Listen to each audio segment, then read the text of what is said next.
Coming up on a couple of benches that are still here. I can remember some end of year parties occurring right around here. Kids would be out at the track, horsing around, walking laps. Probably some of them are sneaking kisses. I taught in every building of that school, and on upstairs and downstairs of both two-story corridors in that school, teaching 6th, 7th, and 8th graders, mostly reading and writing, communication, but also science. And I had AIG certification and half of a clinical master's degree in special education, and so a lot of kids that they would have called LD came my way, and it was all good. You learn, you apply what you've learned. It's July 4th. Sometimes it feeds your family. Next year is going to be a big anniversary for America if we're still here. And I have been out and about today. It's a cooler day than it's been.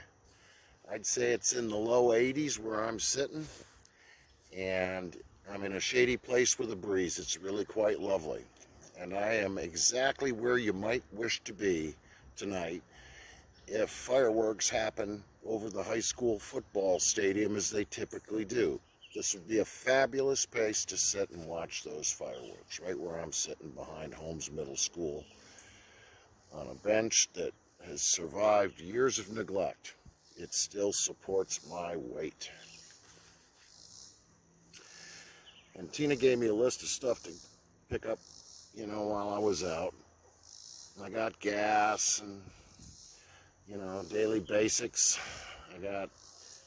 I stopped up at the Dollar General in Spray and picked up some allergy medicine, which I need, and some cat food, and I think a couple of other things, knickknacks, I think you'd call them.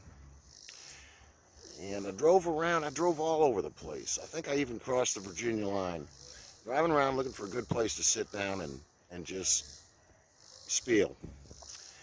And after walking through the back 40 of a place where I worked for a long time, I found just exactly a good place to finish that recording and start this one. So twofer. Two videos for one drive. But had some nice interactions at the gas station. There was a lady there that we talked about how it was a cooler day, and that was nice. And when I got up to the dollar store, the woman that rang up my stuff was talking about not certain she was going to go out for fireworks tonight because of the crazy traffic madness and parking madness and how far away you have to walk from and stuff. And I said, yes, ma'am.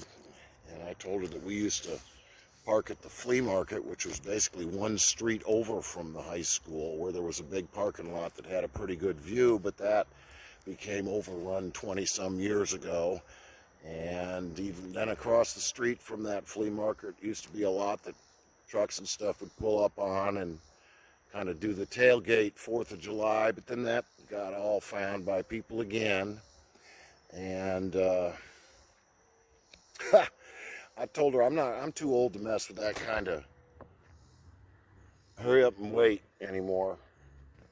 But I was able to share with her something she didn't know, because she mentioned she had a kid that does like fireworks, and I reminded her, and I don't know if it's going to happen again this year. Some years either we miss it or I don't know, but the local drive-in movie theater for many years, according to local folklore, takes a portion of what people pay to come in and watch movies all during the year, maybe 50 cents, and pitches it off into a fund that on the 4th of July, after the main fireworks at the high school are over, down at the drive-in movie theater, they do their own little show down there, and give that money back to the community in that way, which I think is splendid.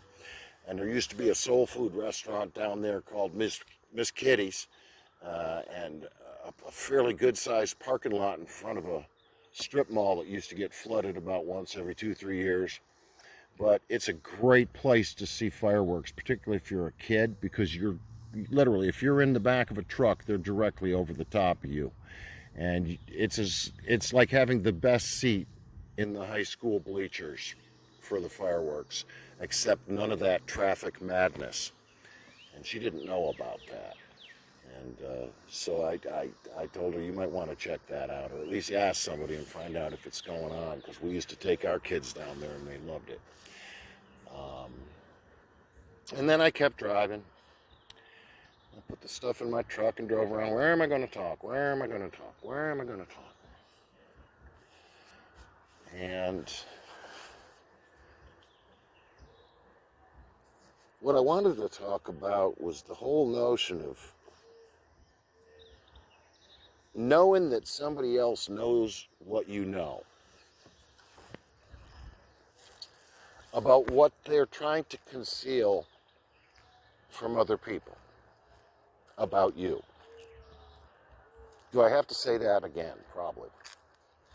I wanted to talk about knowing the tactics that an enemy might use in order to gather troops.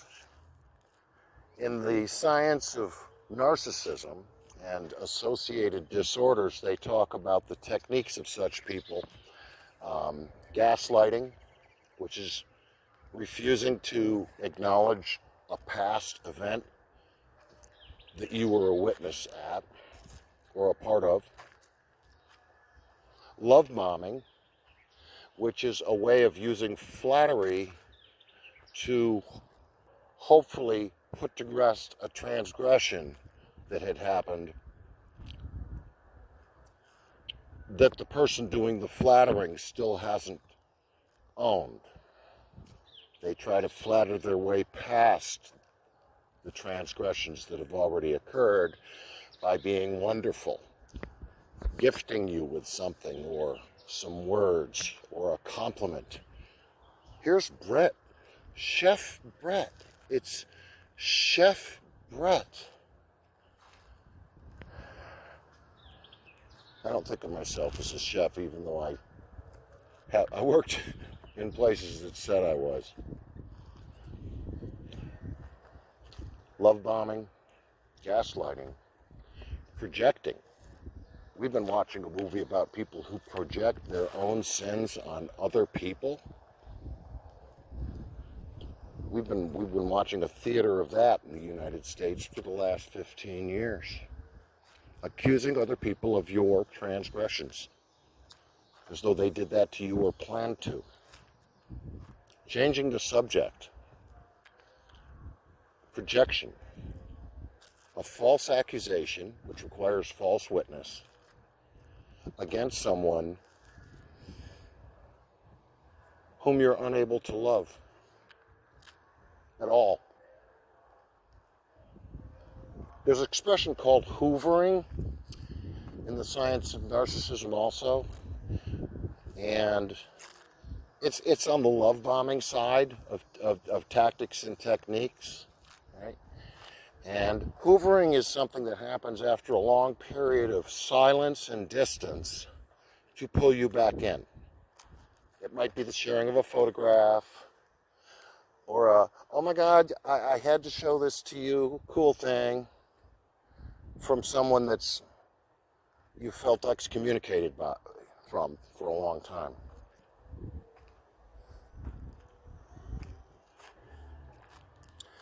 And as somebody that used to collect data on an enemy of the United States years and years and years ago, I mean, they called them radiomen not too long before they switched it over to CTI and CTO and CTR and the other kind of jobs in the Navy that had gotten diversified in ways where you couldn't just call the person a radioman anymore. But my whole gig was sifting through deception. Me and everybody I served with. These people were brilliant. Absolutely brilliant. At determining what the bad guys were going to do before they did it. That was our job. And collecting information on how they were going about concealing what they were up to. 8 years in the Navy. Uncle Sam back then was spending over $100,000 per person to do cryptologic work in order to train them up. That's a lot of money. I could have gotten 4 PhDs off of that much money back then. So when I take a look at the people in my life who bring in pain, it's only natural for me, given the experiences of my life as a teacher, trying to figure out why a child could not learn something that was very important, and gathering data and trying to solve it and offering solutions. People don't always like solutions. Some people are offended by the very thought that they might not already be perfect. I can remember the female parent of one of the kids I taught 30-some years ago who lost her mind when I suggested that her child obtain one of those battery-operated little spell checker devices that were so available. You could get them at the convenient, the dollar store, because the child was having a hard time with some spelling. That woman started a campaign to destroy me almost immediately, which continues to this day. An irony of ironies. The child's mother was a teacher. Unbelievable. Being offended by someone who is trying to help their child's literacy in the most expeditious and cost-effective way possible. I mean, it's been McCoy's and Hatfield's stuff ever since. That's just one parent that was so vain they couldn't even love their own child. Always looking for something to be offended about. So that kind of person is not unfamiliar to me.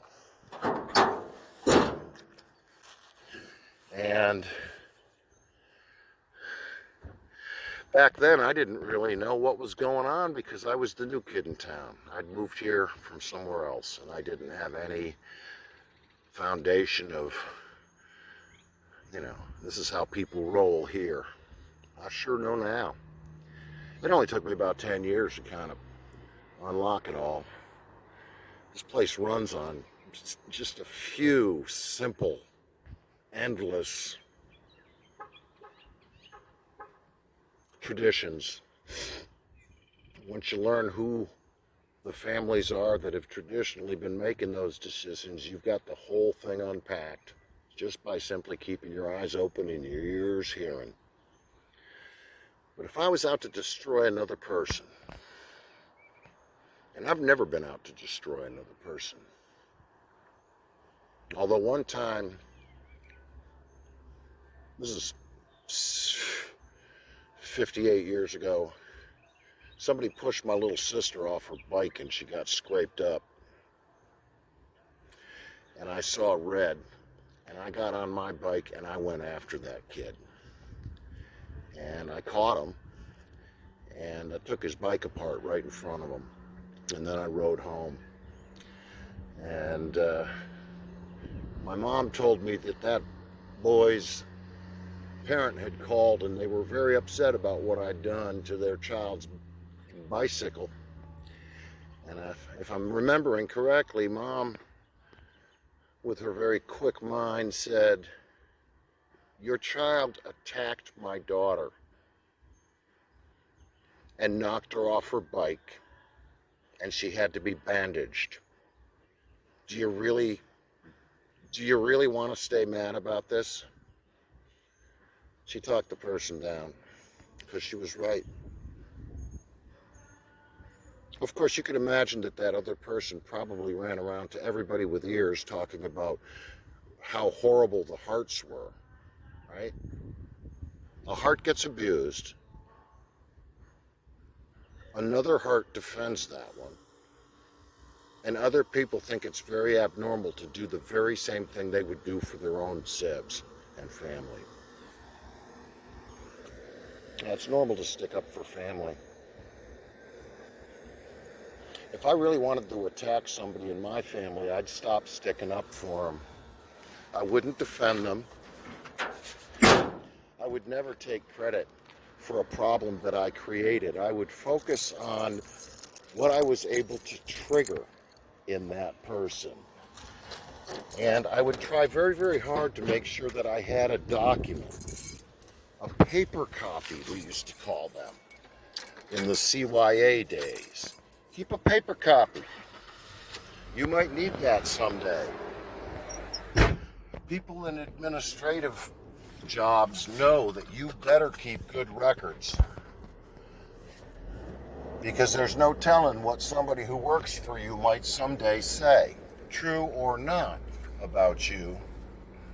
And it's a good idea to have your ducks in a row. But when a person cherry picks from angry reactions they've provoked, in other words, they create a situation where a person is not themselves, and reason is not governing what they're doing. They've been made furious. And then take a documentation of that awful thing that you've done to that person and how they felt about it.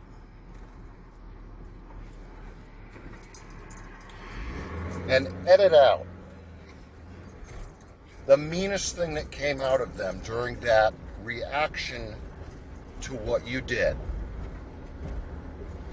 And share it as widely as possible as evidence that that person was nuts, that that person was in an emotional rage of some sort, or that what they said then once in anger to one person applies to other people. I'd make sure that I was never held responsible for a choice I made. I'd make sure that I said, well, so-and-so told me to do that, or this is so-and-so's wishes, and he won't let it happen. If my enemy was a man, I might make them look like a vicious beast by creating violence, recording the violence, and then sharing an edit that redacts the provocation, that provides absolutely no context. And when I was sharing these things, I'd make sure I was sharing them in a way that really evoked a lot of pity from the other person. Like that, I know how you feel. Because that way I could gather up a whole castle full of flying monkeys.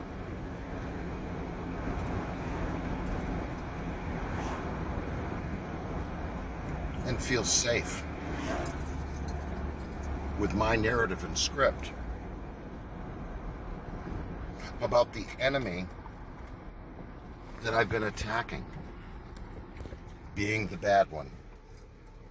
There's a lot of videos out there. It's kind of funny when people are studying narcissism. One of the questions they often ask is, hey, am I the asshole they go into therapy in order to learn whether or not they're an asshole, because that's one of the great talents of the narcissist when they get to the malignant end of the spectrum, is that everybody else is the asshole, right? And, you know,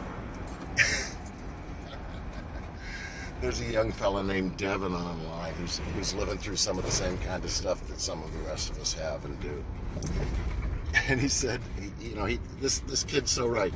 He talks about how some individuals will create the equivalent of like an Oprah-like empire around themselves of people that enjoy flattery, a smile, and someone who will pick up the tab. And when you find somebody like that, you'll believe anything they say, right? You just become a fan. Because every time you see this person, they're walking up with a smile, they give you a hug, they compliment how you look, and then they take you out for drinks and a meal so that you can catch up. There's a captive audience. Wow. The things I could say and do if I had that kind of extra money. Unbelievable.